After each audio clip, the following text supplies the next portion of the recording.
Bonjour et bienvenue pour ce culte mensuel de l'Église cathare de France en ce mois de février.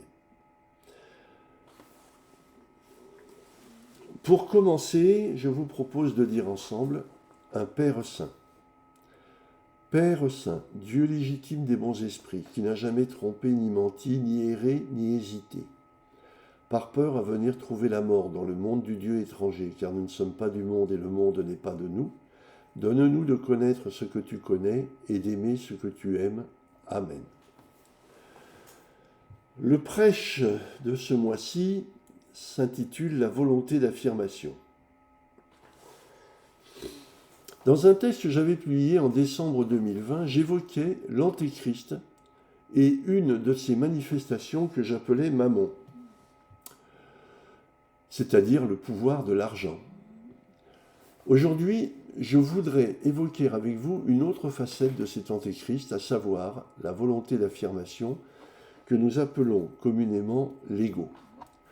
Certes, ce terme est facilement employé au quotidien, souvent dans un désir de dénigrement de l'autre et de validation de sa propre théorie. Pour autant, il semble nécessaire aujourd'hui de lui redonner son sens et surtout de l'étudier dans l'étendue de ses acceptions, qui est très vaste. Le philosophe allemand Schopenhauer l'a étudié de façon approfondie dans son ouvrage « Le monde comme volonté et comme représentation ». Qu'est-ce que l'ego ? Il est très difficile de répondre à cette question de façon exhaustive car l'ego se manifeste de manière très variée et très différente selon les individus. Citons quelques situations de manifestation de l'ego. La vanité. Se sentir meilleur ou mieux considéré que les autres vis-à-vis de Dieu est la première manifestation de l'ego. Or, c'est l'espoir que tout un chacun est tenté de nourrir. On voit d'ailleurs de nombreuses religions qui en font l'alpha et l'oméga de leur propre vérité. Et cela crée en nous un sentiment de supériorité qui nous enchaîne dans ce monde. Ce sentiment, que l'on appelle l'égotisme, pousse à mentir et à dénigrer pour ne pas reconnaître que ce que nous disons ou que ce que nous faisons n'est pas l'acmé de ce qui est possible en ce monde. L'omniscience, le sentiment d'avoir raison à tout prix est le corollaire de la vanité. En effet, comment admettre une quelconque limitation à ses compétences si l'on est préféré de Dieu ? Cela a même poussé les premiers cadres catholiques, comme Clément de Rome par exemple, à considérer que même si quelqu'un apportait la preuve de l'erreur de la doctrine catholique, il devait être éliminé sans tenir compte de ses arguments. Les cathares, qui en ont beaucoup souffert, étaient à l'opposé de cela, puisqu'ils disaient qu'il y a de nombreuses demeures dans la maison du Père, mais qu'aucune n'est la maison du Père. Évangile selon Jean. La vantardise. Pire encore, vouloir affirmer avoir raison ou être devant les autres alors que l'on sait qu'il n'en est rien. Ce mensonge envers soi, donc envers l'esprit, est ce qui nous empêche le plus d'avancer, car en nous révélant à la fois notre petitesse et notre incapacité à l'assumer, il nous retire de la cohorte des prisonniers du mal pour faire de nous son assistant. En outre, la vantardise s'appuie totalement sur le mensonge qui marque l'éloignement de la règle de justice et de vérité. Elle sert souvent à masquer l'absence de savoir que l'on s'est refusé à acquérir au prix d'un effort que nous jugeons démesuré. L'insatisfaction des désirs personnels. Fort des points que je viens d'évoquer, il n'est pas étonnant que les individus atteints de ces défauts manifestent une volonté de voir leurs désirs satisfaits au détriment de ceux des autres si nécessaire. Cette volonté de satisfaire ses désirs personnels, on l'appelle l'égoïsme. Elle déclenche forcément des comportements antisociaux, poussant l'individu jusqu'à nier la réalité des besoins des autres ou la vacuité de ses propres demandes. Quand l'égotique met en avant ses propres valeurs, réelles ou supposées, l'égoïste ne se préoccupe pas de ce détail pour justifier d'obtenir à son avantage exclusif des priorités ou des biens pour lesquels il n'a en réalité aucune justification à présenter. Pour ce faire, il n'hésite pas à rejeter les droits légitimes des autres ou à exiger pour lui des avantages indus ou des suppléments de biens purement imaginaires. La France est connue pour le fait que la plupart de ses habitants disposent ou veulent disposer de tels avantages, que ce soit des coups de fil ou des bonus dans tous les domaines.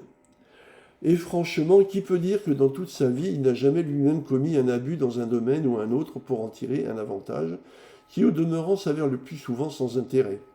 Au-delà des comportements les plus antisociaux, ou tout au moins les plus inciviques, comme l'abus de stationnement sur des places réservées, le refus de laisser passer une personne prioritaire dans une file d'attente, ou de lui permettre d'accéder à une place assise, qui n'a pas cherché à grappiller une place dans une file de circulation, en doublant de façon inadaptée ou en se rabattant depuis une file où il n'avait rien à faire, pour un bénéfice nul? Cela nous est arrivé à tous un jour ou l'autre. Ne nous racontons pas d'histoire. Mais c'est quand cela devient répétitif, pour ne pas dire systématique, qu'il faut commencer à s'inquiéter sérieusement. Car l'égoïsme est le comportement le plus élémentaire de la manifestation de l'ego, et sa diffusion rend la vie sociale impossible. Le rejet de l'équilibre social au profit de la domination individuelle. Quand nous avons passé les caps précédemment cités de l'égotisme et de l'égoïsme, on n'est guère loin du tout dernier que l'on appelle l'égocentrisme. L'égocentrique est une personne qui considère être au centre de tout et donc avoir tout pouvoir et toute justification à exiger ce qu'il veut. En effet, son égotisme le convainc qu'il est toujours plus compétent et meilleur que les autres, et son égoïsme le pousse à vouloir pour lui tous les avantages que la vie peut offrir au détriment des autres si nécessaire. En fait, l'égocentrisme est le pouvoir de l'ego dans sa dimension la plus absolue. De la part d'une personne qui ne voit dans ce monde rien d'autre que ce qu'il nous offre, à savoir un espace de lutte et de souffrance, l'égocentrisme est le moyen de se prémunir des souffrances et de remporter toutes les luttes par la violence, qui est inhérente à ce monde, ou par la ruse, qui est la violence des lâches et des faibles. C'est là où je serais tenté de vous inviter à relire l'histoire de la grenouille et du scorpion que j'ai utilisée dans le passé pour illustrer l'erreur que nous commettons quand nous ne voyons pas à quel point l'interaction est essentielle à notre vie. Les cathares l'avaient si bien compris qu'ils ont toujours mis en avant la nécessité d'être deux au minimum pour pouvoir vivre la vie spirituelle en ce monde. Car l'isolement est la pire des choses qui puissent nous arriver, dans la mesure où il nous amène à appréhender le monde sous un seul point de vue, un peu comme un navigateur qui regarderait les obstacles devant son bateau avec un monoculaire, perdant ainsi la vision stéréoscopique qui lui permet d'évaluer la distance des dangers qui menacent son navire. N'oublions pas que si l'homme, depuis ses origines, a réussi à échapper aux dangers qui le menaçaient au quotidien, et a fini par dominer, au moins de façon apparente, le monde dans lequel il vit, c'est en mettant en œuvre cette notion essentielle de collaboration, y compris quand des intérêts personnels pouvaient être en conflit.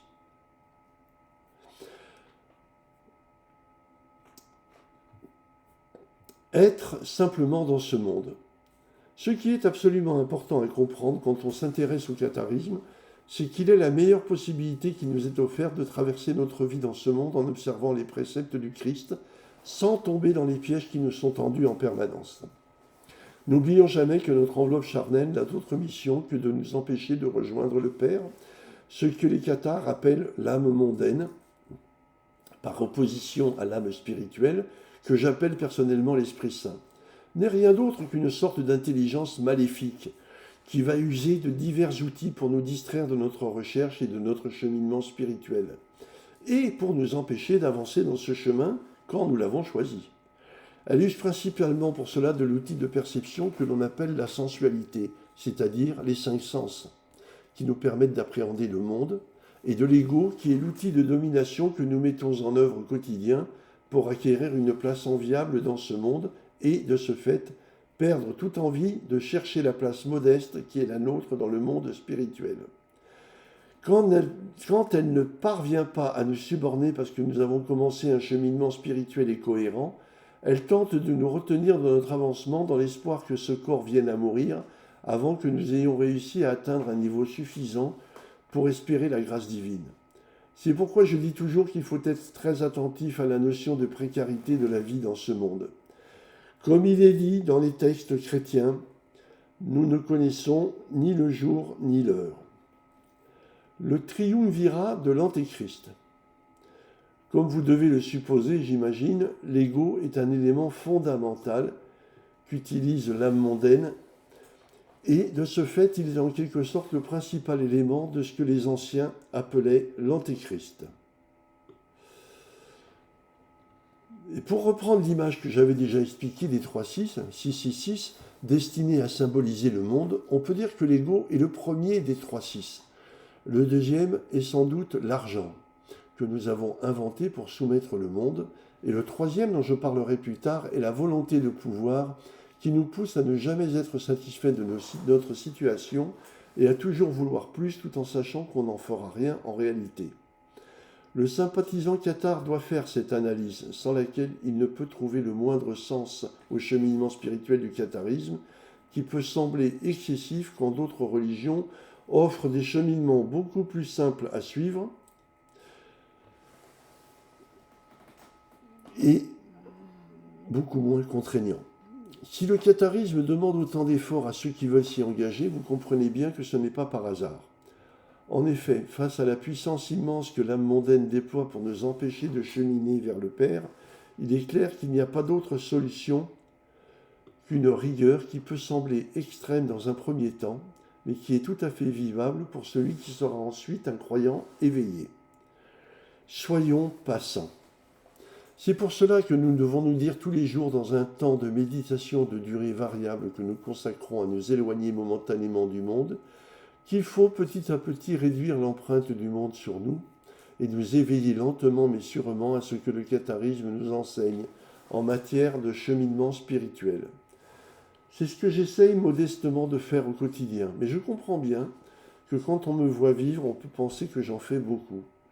En fait, je ne fais que poursuivre ce que j'ai commencé comme vous un jour, petitement, en donnant de plus en plus d'importance à mon temps spirituel qu'à mon temps mondain.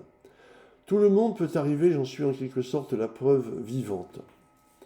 Mais toute procrastination en la matière ne peut conduire qu'à l'échec, car nul ne sait dans quel corps il renaîtra s'il n'a pas réussi à passer la porte cette fois-ci. Je nous souhaite à tous bonne chance dans ce choix. Pour terminer, permettez-moi de dire seul le pater réservé ou consolé. Père Tout-Puissant, principe des esprits saints, ta volonté agit sur tout le bien. Ton Saint-Esprit nous guide comme il te plaît pour que ta grâce puisse nous être accordée. Donne-nous chaque jour la nourriture que ta parole et ton amour procurent. Remets-nous nos fautes et nos manquements comme pour nos frères nous en faisons autant, et soutiens-nous dans les difficultés afin de nous délivrer du mauvais. Amen. Merci pour votre attention. N'hésitez pas à venir sur les forums vous exprimer, poser vos questions. Il n'y en a jamais d'inutile, et éventuellement vous renseigner un peu mieux sur le catharisme si c'est le nécessaire. Bonne journée, au revoir.